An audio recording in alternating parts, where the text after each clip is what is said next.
Listen carefully. Guys, मेरे channel को जल्दी से सब्सक्राइब करके इस वीडियो को लाइक कर दो, नहीं तो ये भूत मुझे मार डालेगा। ये कहानी है एक ऐसी रात की जहां टेक्नोलॉजी और अनजाना खौफ एक हो जाते हैं। चलिए इस रहस्यमयी रात की गहराई में उतरते हैं। रात का 1 बजा था। हॉस्टल का एक कमरा और चारों तरफ बस गहरा सन्नाटा। सोचिए माहौल कैसा होगा। एकदम शांत। एक लड़की अपने बिस्तर पर लेटी है, बस सोशल मीडिया स्क्रॉल कर रही है और उसके चेहरे पर सिर्फ मोबाइल की नीली रोशनी पड़ रही है। धीरे धीरे उसकी आंखें भारी होने लगती हैं और वो सो जाती है।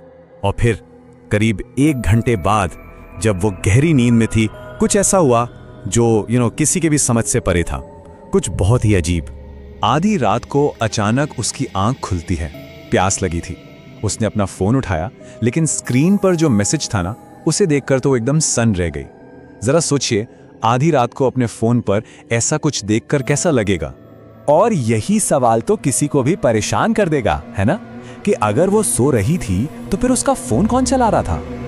और जो बात इस पूरी चीज को और भी डरावना बना रही थी वो ये थी कि कमरा तो भाई पूरी तरह से खाली था। दरवाजा अंदर से बंद था और उस रात उस पूरे फ्लोर पर उसके सिवा कोई था ही नहीं। तो फिर ये कौन था?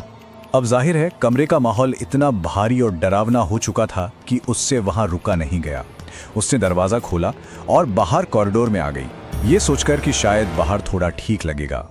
पर जैसे ही वो बाहर निकले ना, उसे अपने ही बंद कमरे के अंदर से खट खट की एक हल्की सी आवाज सुनाई दी, जैसे कोई अंदर चल रहा हो। सोचिए, वो उस खाली कॉरिडोर में अपनी जगह पर ही जम गई होगी।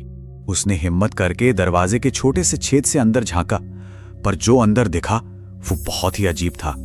कुछ भी साफ नहीं दिख रहा था, बस एक अजीब सी लाल धुंध जिसने पूरे कमरे को जैसे घेर लिया हो। और तभी उसी लाल धुंध के बीच से कमरे के अंदर से एक फोन के वाइब्रेट होने की आवाज आई। लेकिन उसका फोन तो उसके अपने हाथ में था। ये सवाल किसी के भी होश उड़ाने के लिए काफी है।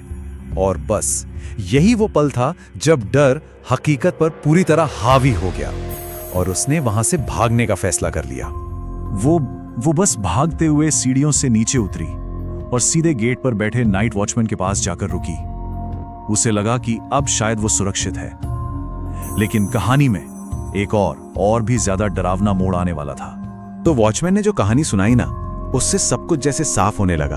उसने बताया कि कुछ साल पहले ठीक उसी कमरे में एक लड़की की बहुत ही रहस्यमयी मौत हुई थी और उसकी कहानी आज रात जो हो रहा था उससे खतरनाक हद तक मिलती जुलती थी। वॉचमैन की कहानी सुनने के बाद तो उसका डर और भी बढ़ गया और जब उसने पीछे मुड़कर अपने कमरे की खिड़की की तरफ देखा तो उसे वहां एक हल्की सी लाल चमक दिखाई दी। और ठीक उसी पल उसके हाथ में जो फोन था उस पर कुछ ऐसा हुआ जो किसी के भी होश उड़ा दे। स्क्रीन पर एक नया नोटिफिकेशन आया। पासवर्ड के डॉट्स अपने आप एक एक करके भरने लगे और स्क्रीन अनलॉक हो गई, जैसे कोई अनदेखी ताकत उसे चला रही हो। फोन अनलॉक होते ही गैलरी अपने आप खुल गई और सबसे ऊपर एक नई तस्वीर थी जो कुछ ही देर पहले खींची गई थी। और जो बात सबसे ज्यादा चौंकाने वाली थी वो था उस तस्वीर का टाइम स्टैम्प, रात के ठीक 1:17। ये कैसे हो सकता था?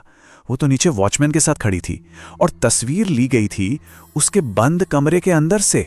इसका मतलब तो एक ही था कि कमरे में कोई था। कांपते हुए हाथों से जब उसने वो तस्वीर खोली तो उसके होश उड़ गए। तस्वीर में उसके ही बिस्तर पर लाल आंखों वाली एक धुंधली सी परछाई बैठी हुई थी। लेकिन कहानी यहीं खत्म नहीं हुई। नहीं, खौफ का आखिरी और सबसे भयानक हिस्सा तो अब शुरू होने वाला था। जैसे ही उसने तस्वीर देखी, ऊपर उसके कमरे की बत्ती एक पल के लिए बंद हुई और फिर से जल उठी। तभी उसके फोन पर एक और नोटिफिकेशन आया, चेहरा पहचाना नहीं गया, फिर से कोशिश करें। मतलब कमरे के अंदर जो भी था वो अब फोन का फेस लॉक खोलने की कोशिश कर रहा था। और फिर ठीक उसी पल फोन का फ्रंट कैमरा अपने आप चालू हो गया और स्क्रीन पर जो दिखा वो उसकी जिंदगी का सबसे बड़ा खौफ था। स्क्रीन पर उसका अपना डरा हुआ चेहरा था लेकिन उसके ठीक पीछे अंधेरे में दो लाल आंखें धीरे धीरे उसकी तरफ बढ़ रही थी। अब सवाल ये उठता है कि क्या यह सिर्फ एक कहानी है या डिजिटल दुनिया में भटकती किसी रूह का सबूत। अरे तुमने तो अभी तक लाइक और सब्सक्राइब नहीं किया यार, जल्दी से कर दो, ये बहुत मुझे मारने ही वाला है।